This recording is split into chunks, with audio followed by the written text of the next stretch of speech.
Sir nomination ಮಾಡಿದ್ರು sir, ಸಾಕಷ್ಟು ವಿಶ್ವಾಸದ ಸಾಕಷ್ಟು ದೊಡ್ಡ ಸಂಖ್ಯೆ ಜನ ಸೇರಿದ್ರು.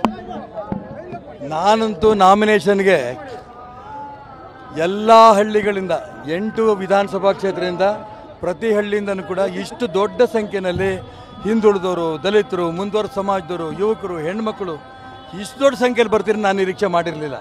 ಯಾಕೆಂದರೆ ಇದರಲ್ಲಿ ವೀರಶೈವರು ನಮ್ಮ ಜೊತೆಗೆ ಇದ್ದಾರೆ, ನಮ್ಮ ಜೊತೆ ಈಡಿಗರಿದ್ದಾರೆ ಅನ್ನೋರು ಬಂದು ಎಷ್ಟು ಜನ ವೀರಶೈವರಿದ್ದಾರೆ, ಎಷ್ಟು ಜನ ಈಡಿಗರಿದ್ದಾರೆ, ಎಷ್ಟು ಜನ ಹಿಂದುಳಿದವರು, ಬ್ರಾಹ್ಮಣರಿದ್ದಾರೆ, ಎಲ್ಲ ದಲಿತರಿದ್ದಾರೆ. ಇದು ಬಂದು ನೋಡಲಿ ಗೊತ್ತಾಗುತ್ತೆ. ನಿರೀಕ್ಷೆಗೆ ಮೀರಿ ಜನ ಬಂದು ನನಗೆ ಬೆಂಬಲ ಕೊಟ್ಟಿದ್ದಾರೆ, ಮತದಾರರು ಬಂದು ಬೆಂಬಲ ಕೊಟ್ಟಿದ್ದಾರೆ, ಕಾರ್ಯಕರ್ತರು ಬಂದು ಬೆಂಬಲ ಕೊಟ್ಟಿದ್ದಾರೆ. ಈ ಚುನಾವಣೆಯಲ್ಲಿ ನಾನು ಈಗಾಗಲೇ ನಾಮಪತ್ರ ಸಲ್ಲಿಸ್ತಾ ಇರೋಂಥ ಸಂದರ್ಭದಲ್ಲೇ ಕನಿಷ್ಠ 2 ಲಕ್ಷ ಮತ ಅಂತರಿಂದ ಗೆಲ್ತೀವಿ ಅನ್ನೋದನ್ನ ಜನ ಮಾತಾಡ್ತಾರೆ ನಾನು ನೋಡ್ತಾ ಇದ್ದೀನಿ. ಭದ್ರಾವತಿ, ಶಿವಮೊಗ್ಗ ನಗರ ಬೇರೆ ಬೇರೆ ಕಡೆನೂ ಕೂಡ ಬಸ್ಗಳು ಬುಕ್ ಮಾಡಿದ್ದು ಜಾಸ್ತಿ. ಯಾರ್ಯಾರೋ ಅವ್ರ ಮೇಲೆ ಇನ್ಫ್ಲೂಯೆನ್ಸ್ ಮಾಡಿ ಬಸ್ ತೊಗೊಂಡು ಹೋಗ್ಬೇಡಿ ಅಂತ ಮಾಡಿದ್ದಾರೆ. ಆದರೂ ಕೂಡ ಇಷ್ಟು ದೊಡ್ಡ ಸಂಖ್ಯೆಯಲ್ಲಿ ಜನ ಬಂದಿದ್ದಾರೆ. ಯಾವ ರೂಪದಲ್ಲಿ ಬಂದರೂ ಪಾಪ ಗೊತ್ತಿಲ್ಲ. ಅವ್ರು ಹೆಂಗೆ ಅವ್ರ ಋಣ ಎಲ್ಲ ತೀರಿಸ್ಬೇಕು ಗೊತ್ತಿಲ್ಲ. ಚುನಾವಣೆ ಗೆದ್ದು ಅವರೆಲ್ಲರೂ ಋಣವನ್ನು ತೀರಿಸ್ತೇನೆ, ಹಿಂದುತ್ವದ ಋಣವನ್ನು ತೀರಿಸ್ತೇನೆ ಅನ್ನೋ ವಿಶ್ವಾಸ ನನಗಿದೆ. ನಾಮಪತ್ರ ಸಲ್ಲಿಕೆ ನಂತರ ಸಂಪೂರ್ಣ ಶಿವಮೊಗ್ಗ ಲೋಕಸಭಾ ಕ್ಷೇತ್ರದ ಚಿತ್ರಣ ಬದಲಾಗಿದೆ ತಮ್ಮ ಸ್ಪರ್ಧೆಯಿಂದ. ನನಗೆ ನೇರ ಗೊತ್ತಿಲ್ಲ ಇನ್ನೂ. ನಾನು ಈಗ ತಾನೇ ನಾಮಪತ್ರ ಸಲ್ಲಿಸಿ ಬಂದಿದ್ದೀನಿ.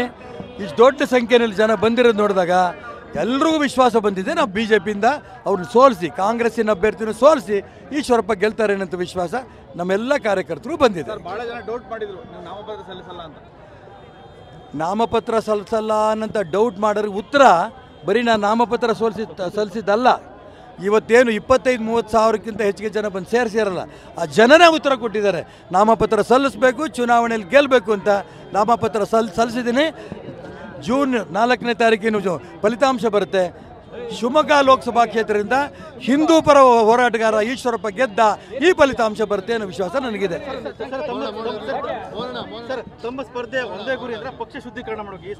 ಒಂದೇ ಗುರಿ ಅಲ್ಲ, ಪಕ್ಷ ಶುದ್ಧೀಕರಣ ಆಗಬೇಕು, ಅಪ್ಪ ಮಕ್ಕಳ ಕೈಯಿಂದ ಪಕ್ಷ ಹೊರಗಡೆ ಬರಬೇಕು, ಹಿಂದುತ್ವಕ್ಕೆ ನ್ಯಾಯ ಸಿಗಬೇಕು.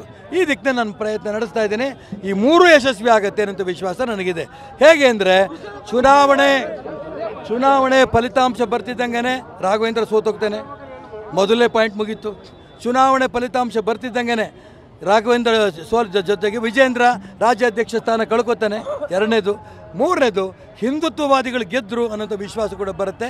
ಕೇಂದ್ರ ನಾಯಕರು, ರಾಜ್ಯ ನಾಯಕರು ಭಾರತೀಯ ಜನತಾ ಪಾರ್ಟಿಯನ್ನು ಶುದ್ಧೀಕರಣಗೊಳಿಸೋ ದಿಕ್ಕಲ್ಲಿ ಪ್ರಯತ್ನ ನಡೆಸ್ತಾರೆ. ಮೋದಿ ಭಾವಚಿತ್ರ ಮೋದಿನೇ ಕರ್ಕೊಂಡ್ಬಂದಿದ್ವಲ್ರಿ. ಸ್ವತಃ ಮೋದಿನೇ ಬಂದು ನನಗೆ ಇವತ್ತು ಆಶೀರ್ವಾದ ಮಾಡಿದ್ದಾರೆ. ಇದು ನೀವು ಖಂಡಿತ ನೋಡಿದಿರಿ, ನಾನು ಖಂಡಿತ ನೋಡಿದ್ದೇನೆ. ಭಾವಚಿತ್ರ ಇದೊಂದೇ ಇಟ್ಕೊಂಡು ಅವರು ಮೋದಿ ಭಾವಚಿತ್ರ ಬಳಸಬಾರ್ದು. ಯಾಕೆ ಮೋದಿ ಇವರ ಅಪ್ಪನ ಮನೆ ಆಸ್ತಿ ಏನು? ಮೋದಿ ಇಡೀ ವಿಶ್ವನಾಯಕನ ಮೋದಿ ಫೋಟೋ ಯಾಕೆ ಹಾಕೋಬಾರ್ದು?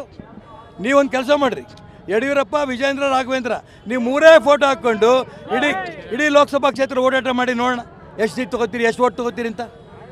ಅವ್ರ ಕೈಲಿ ಆಗೋದೆಲ್ಲ ಗೊತ್ತು. ಅದಕ್ಕೋಸ್ಕರ ಮೋದಿ ಮೋದಿ ಮೋದಿ ಅಂತಾರೆ. ಮೋದಿ ನಮ್ಮ ಎಲ್ಲ ಈ ಕಾರ್ಯಕರ್ತರು ಬಂದಿದ್ದಾರಲ್ಲ ಇಡೀ ಜಿಲ್ಲೆಯಿಂದ ಲೋಕಸಭಾ ಕ್ಷೇತ್ರ, ಅವರೆಲ್ಲ ಹೃದಯದಲ್ಲಿ ಮೋದಿ ಹಿಂದುತ್ವ ಇರೋದಕ್ಕೋಸ್ಕರ ಅವರೆಲ್ಲ ಬಂದಿರೋದು, ಬೇರೆ ಯಾವ ಕಾರಣಕ್ಕೂ ಅಲ್ಲ.